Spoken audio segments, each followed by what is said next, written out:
Hello दोस्तों, स्वागत है एक बार फिर से।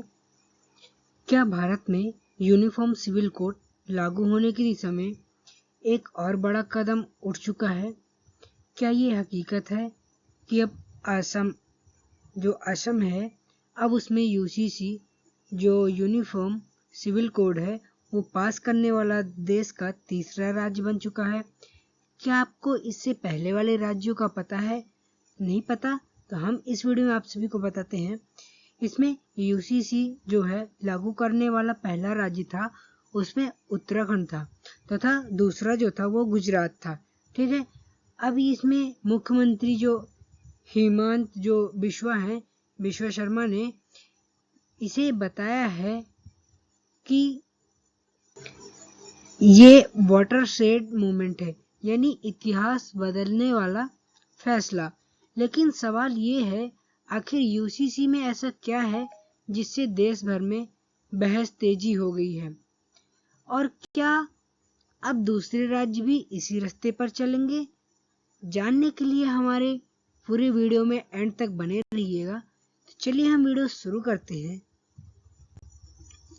ऐतिहासिक उपलब्धियां इसमें क्या है, हम बात करते हैं। 27 मई 2026 को असम विधानसभा ने the uniform civil code Assam bill 2026 को पारित कर दिया। इसके साथ ही असम, उत्तराखंड और गुजरात के बाद यूसीसी बिल पास करने वाला भारत का तीसरा राज्य बन गया है। तीसरा राज्य कौन सा बन गया है? असम।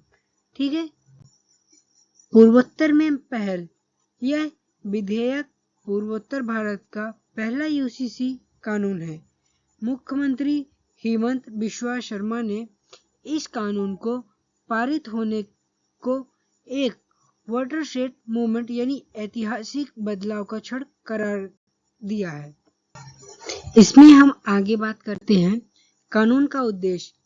इस कानून का मुख्य उद्देश्य राज्य के सभी नागरिकों के लिए विवाह, तलाक, विरासत, उत्तराधिकार और लिव इन रिलेशनशिप से जुड़े मामलों के लिए एक समान नागरिक संहिता लागू करना है, जो धर्म आधारित व्यक्तिगत कानूनों का स्थान लेगी।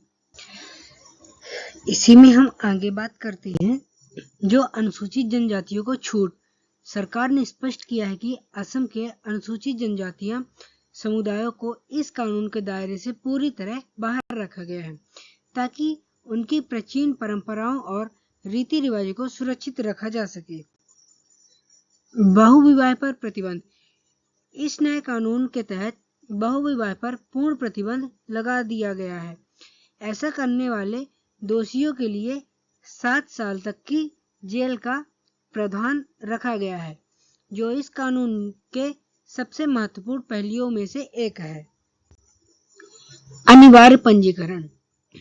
अब असम में सभी शादियों और तलाक का पंजीकरण कराना अनिवार्य होगा। कानून के अनुसार विवाह समारोह के 60 दिनों के भीतर पंजीकरण कराना होगा। तथा लिव इन रिलेशनशिप के क्या नियम हैं? यह कानून लिव इन रिलेशनशिप को भी कानूनी दायरे में लाता है। कपल्स को अपने लिव इन रिलेशनशिप का पंजीकरण 30 दिनों के भीतर कराना अनिवार्य है। ऐसा न कराने पर 3 महीने की कैद का प्रावधान है। महिला सशक्तिकरण। सीएम हेमंत बिश्वा शर्मा ने उनके अनुसार यह कानून महिलाओं और बच्चों के अधिकारों को सुरक्षित करने के लिए बनाया गया है। उसमें उत्तराधिकार में बेटियों को बराबर का हक और तलाक के बाद महिलाओं के लिए स्पष्ट भरण पोषण अधिकार सुनिश्चित किए गए हैं। इसी के साथ हम आगे बात करते हैं विवाह की कानूनी आयु। इस बिल के तहत महिलाओं के लिए विवाह की न्यूनतम आयु 18 वर्ष और पुरुषों के लिए 21 वर्ष निर्धारित की गई है, ताकि बाल विवाह पर प्रभावी रोक लग सके। संवैधानिक आधार। मुख्यमंत्री ने स्पष्ट किया है कि यह कानून भारतीय संविधान के अनुच्छेद 44, जिसमें राज्य के नीति निर्देशक तत्व पर आधारित है, जो पूरे देश में एक समान नागरिक संहिता लागू करने का आह्वान करता है। इसी में विधानसभा में विरोध क्या है। इस बिल को पास करते समय भारी जो गहमा गहमी देखने को मिली, यानी जो अपने भाषा में बोले कि भारी गर्मा गर्मी देखने को मिली। विपक्षी दलों ने मांग की कि इस महत्वपूर्ण बिल को पहले एक सेलेक्ट कमेटी के पास समीक्षा के लिए भेजा जाए, जिसे स्पीकर ने अस्वीकार कर दिया। यहाँ पर आप लोगों का कमेंट हमें बहुत ही जरूरी है। आप लोग हमें कमेंट करके बताइए कि क्या ये सही किया गया या नहीं। ठीक है। प्रक्रिया और स्वीकृति। विधानसभा में ध्वनि मत से बिल पारित होने के बाद अब इसे राज्यपाल की मंजूरी के लिए भेजा जाएगा। इसके बाद इसे राष्ट्रपति की अंतिम स्वीकृति के लिए प्रेषित किया जाएगा। सरकार प्रतिबद्धता। गृह मंत्री अमित शाह ने भी असम सरकार को इस ऐतिहासिक कदम के लिए बधाई दी है और इसे समान न्याय की दिशा में एक बड़ा और जरूरी सुधार बताया है। अब इसमें जो देखें हम अगले कदम, इसे बिल को मंजूरी मिलने के बाद असम सरकार ने इसे पूरे राज्य में चरणबद्ध तरीके से लागू करने की योजना बना रही है, ताकि नागरिकों को एक समान कानूनी ढांचे के तहत लाया जा सके।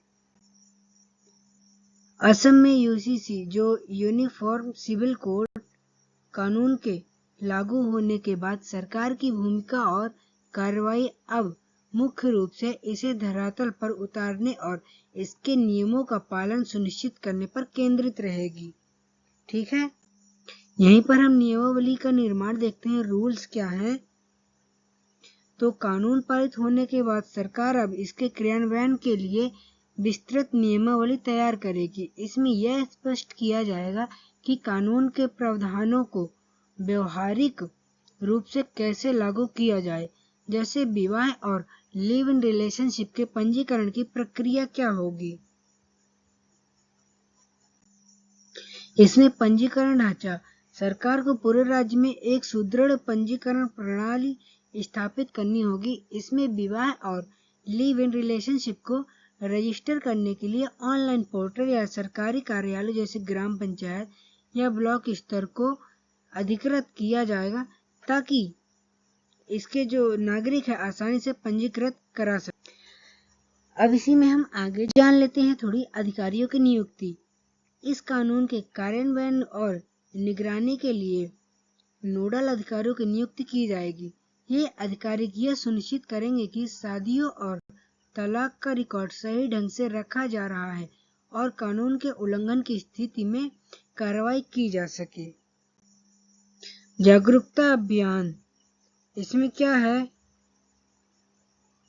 सरकार को आम जनता को इस कानून के बारे में शिक्षित करने के लिए व्यापक जागरूकता अभियान चलाने होंगे।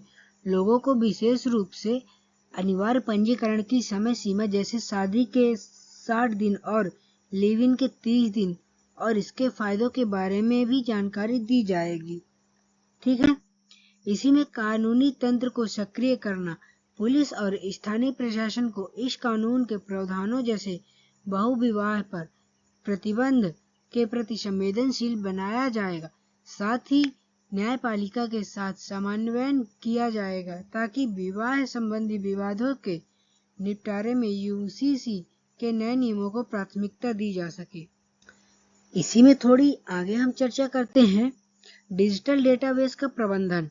सरकार एक केंद्रीकृत डेटाबेस तैयार करेगी, जहां सभी नागरिक संबंधी रिकॉर्ड सुरक्षित रहेंगे। यह डेटाबेस प्रशासनिक पारदर्शिता सुनिश्चित करेगा और किसी भी तरह के धोखाधड़ी या बाल विवाह के मामलों को ट्रैक करने में मदद करेगा। तो आई होप वीडियो आप सभी लोगों को अच्छी लगी होगी। अगर वीडियो अच्छी लगी है तो हमारे चैनल को सब्सक्राइब करिए, वीडियो को लाइक करिए और ढेर सारा प्यार जताने के लिए हमारे साथ जुड़िए। ठीक है, मिलते हैं नेक्स्ट वीडियो में। तब तक के लिए जय हिंद, वंदे मातरम।